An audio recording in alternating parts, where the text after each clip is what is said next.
I've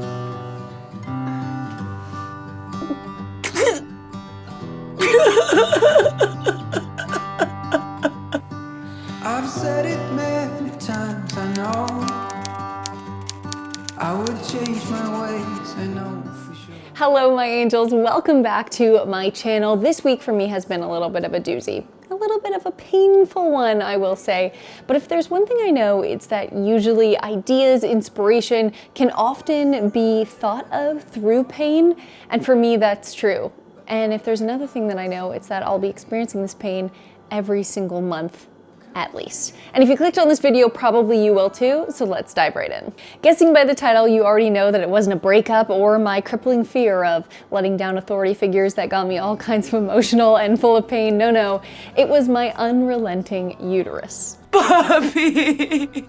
I've really wanted to start talking about things that matter to me on this channel, like women's health. So let's friggin' do it. But the only thing that started crossing my mind as soon as I started writing down ideas for videos was, that is probably TMI. But you know what? It's not too much information. We should be talking about women's health, and that is what we are about to do. The guide to this video is listed below in the description box, but if you're willing to hang out with me for the entirety of this video, I'm pumped for that. And if that is you, maybe you're also interested in subscribing. That would help me out a lot, especially if you hit that bell to get notifications whenever I release a video. Now let's get into this one, period. Sometimes I feel like I'm on a dating app when I'm on YouTube because I'm often just talking about myself. So a little thing about me, I get horrible cramps, like awful. The other day I was literally watching a sitcom, and every single time a man came in the scene, I just got so infuriated knowing that they would never have to deal with what I was dealing with right then. It doesn't sound good. So naturally, as a mini scientist, I immediately took to Google. And this is what my search history became inundated with. Unbearable period cramps. Why does my period make me so emotional? And is my uterus trying to kill me? First things first, I feel like anytime we broach a subject, first we've got to understand where it comes from. So what the heck is the purpose of cramps and why do we get them? Essentially, the uterus is a muscle. The lining of the uterus produces a substance called prostaglandin, and the purpose of that is to help the uterus contract. Now, when the uterus contracts, the lining is allowed to separate and come out. And when this happens, blood vessels in the uterus have decreased flow. The decreased flow leads to a decrease in oxygen in that muscle. And because of that, it causes pain. So prostaglandin, uterus contract, decreased oxygen, cramps. You can also have cramps if blood sits in the uterus and causes a small clot. When that has to come through the cervix, kind of the stretching and the moving of all of that can also be a little bit painful. What's weird is we still don't know why some women experience worse cramps than others. It could be because of the levels of their prostaglandin, or it could be something completely unrelated, but research still needs to carry on. This is a good point to say, because this is so individual, because everyone is so different, some of these suggestions may kind of hit harder for you than others, or they may not affect you at all personally when they've helped other women along the way. All I know is through these suggestions, especially the medical ones, which I will remind you of later in the video because I am not a doctor, is that you should seek out your doctor if you are experiencing extreme pain that debilitates you from doing day-to-day activities. These are just some suggestions to help you keep on keeping on and to not kill everyone else around you. So let's get into how you control your monthly menses. Yeah. Like how? If you're new to this channel, you may not know how obsessed I am with planning and organization. That's actually our first tip. Planning ahead for your worst period pain days. Planning ahead can help you not pile on stress when it's our time of the month, or a lighter schedule, less on your plate, sending that message that a low-key day is going to be okay, and that this isn't going to have you fall behind. The focus today needs to be you. The second one is get moving, and this one in many studies has proven to be extremely personal. Aerobic exercise and activities like yoga has proven to be a period pain reliever. There are actually a surprising amount of studies though looking into this, and the results are quite mixed. But in the grand scheme of things, we do know that regular exercise is good for you, so overall health-wise, 2 thumbs up. But when it comes to the actual patient to doctor review on this, some doctors were saying, yeah, this group of patients said it helped them, this group said it did nothing for them, this group said it made it worse. So in that, it's very individual. For a period day where I am not totally crippled over and unable to move or get out of my pajamas, I'd probably give this one a try. Though this next one is a little bit more appealing to me and has definitely proven to help me personally. Rest. Getting your rest is associated with less period pain. Hurrah! If you know your period is on the way, it's time to start getting to bed at a decent time and clocking in those appropriate hours. For me personally, it's 8 hours of sleep. For you, it may be a little different. Now, sleep is a great overall regulator for the body. It will also help with those mood swings, and in the grand scheme of things, getting a good sleep is going to help you with everything. This is my queen of relief when I'm looking for something that is non-medical, using a heat pad or taking a warm bath. Some studies have shown that heat can be just as effective as ibuprofen with less side effects. Heyo! Overall, research has shown that heat therapy really helps reduce period pain. Anytime I'm feeling extra crampy, or even when I am ill, I immediately fire up a bath, and that is something I know is really going to help calm my muscles overall. Also, if you don't have a heating pad or a heating bag or a heating patch, no worries. You probably don't want to head on out to the mall or the store right now.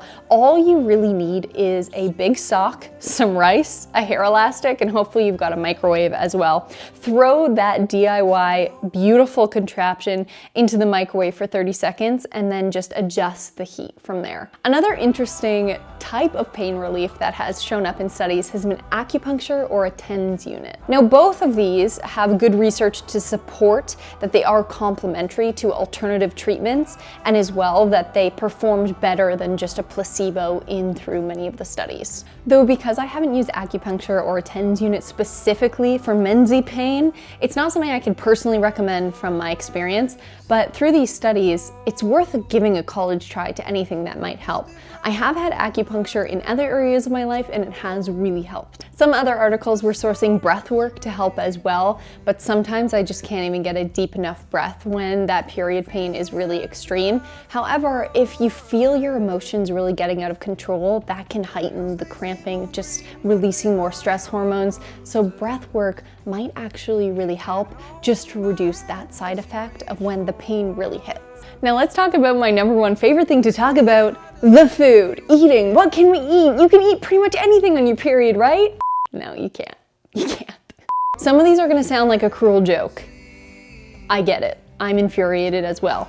But the good thing is that eating does help reduce inflammation. And decreasing inflammation in the body will help to tame those menstrual cramps. The foods that will help with this are going to be fruit, vegetables, whole grains, legumes, nuts, and seeds, kind of what you would expect. Research has shown that both vegetarian and plant-based eating patterns work to decrease inflammation overall in the body. Not telling you to just go and become a vegetarian because of your cramps, but just saying that overall, that's kind of what we're dealing with when it comes to thinking of a really great meal to eat on your worst period day. So let's talk about what to seriously avoid when you are having bad period cramps. The first one, caffeine. Caffeine causes vasoconstriction, which is the narrowing of blood vessels. This can worsen your cramps during your period and can increase bloating and discomfort.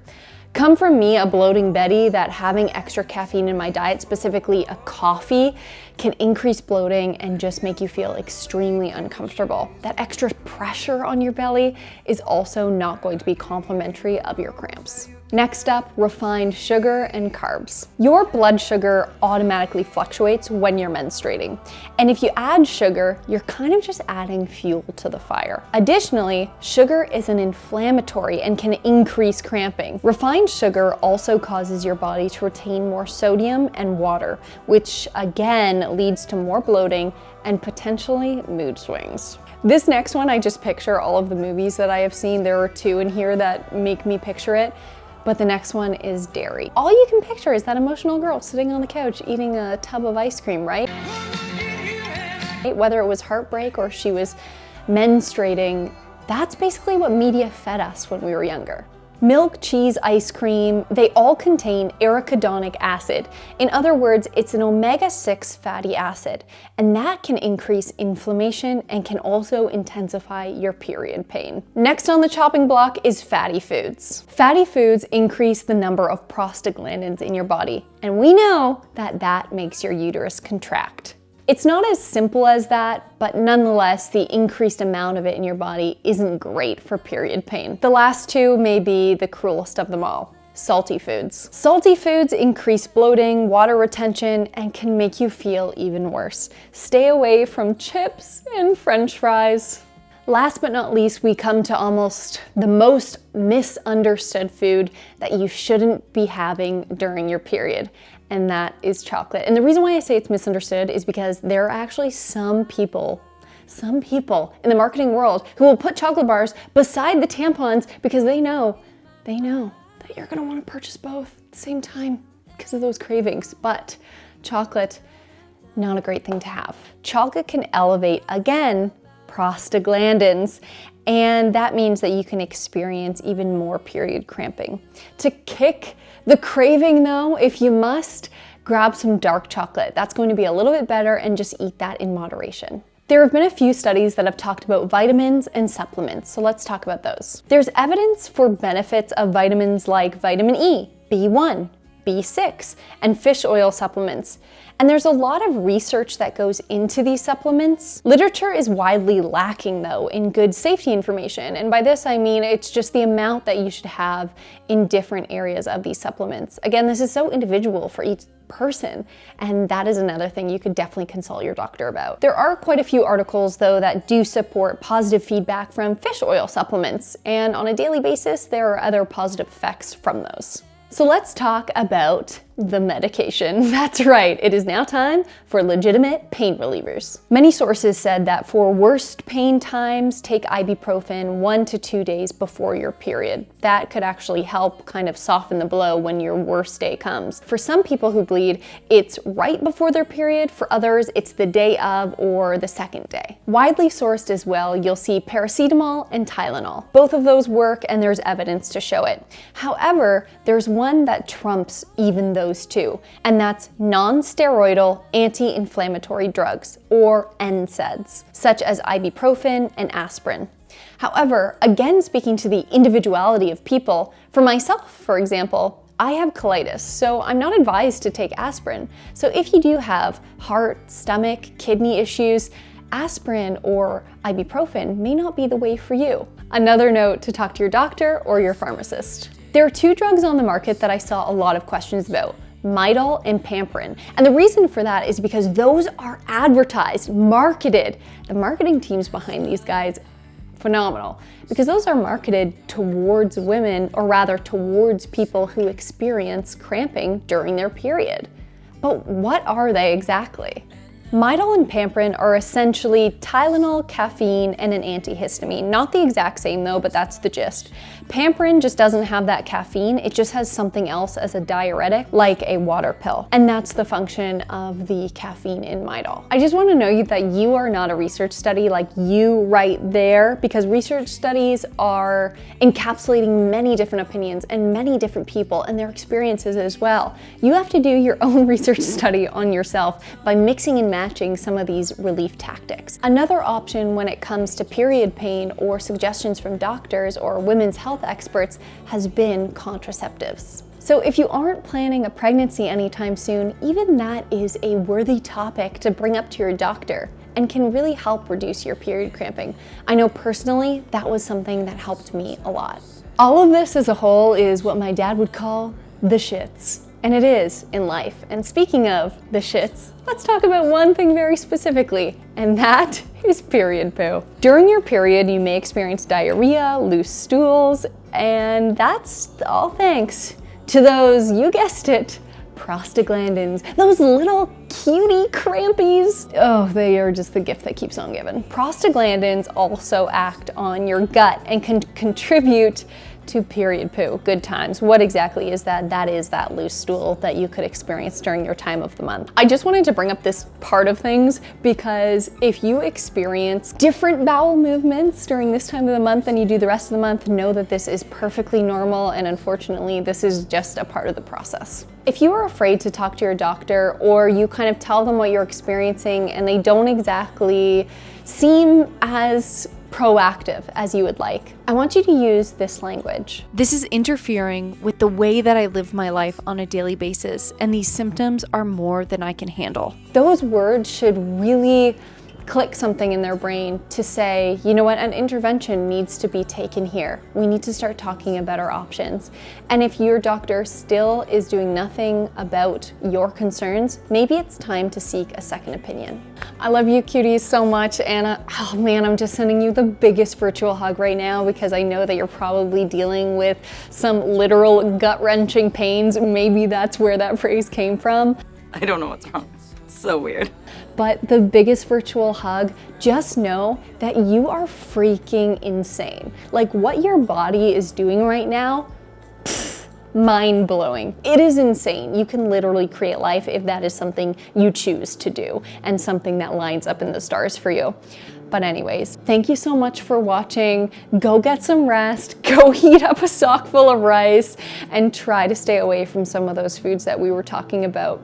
Be kind to each other in the comments below, and just let me know if you're going through it or if you have any other questions. Just another reminder, I'm not a doctor, and throughout this video we were talking about just seeking advice from your doctor if you have any extra questions. But this was just to spread a little knowledge that I found and to share the love, because let me tell you, I was going through it the other day. I love you guys so much, and we'll see you in my next one. Bye.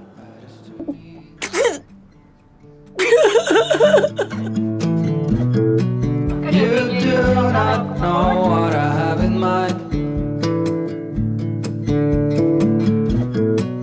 I packed our bags with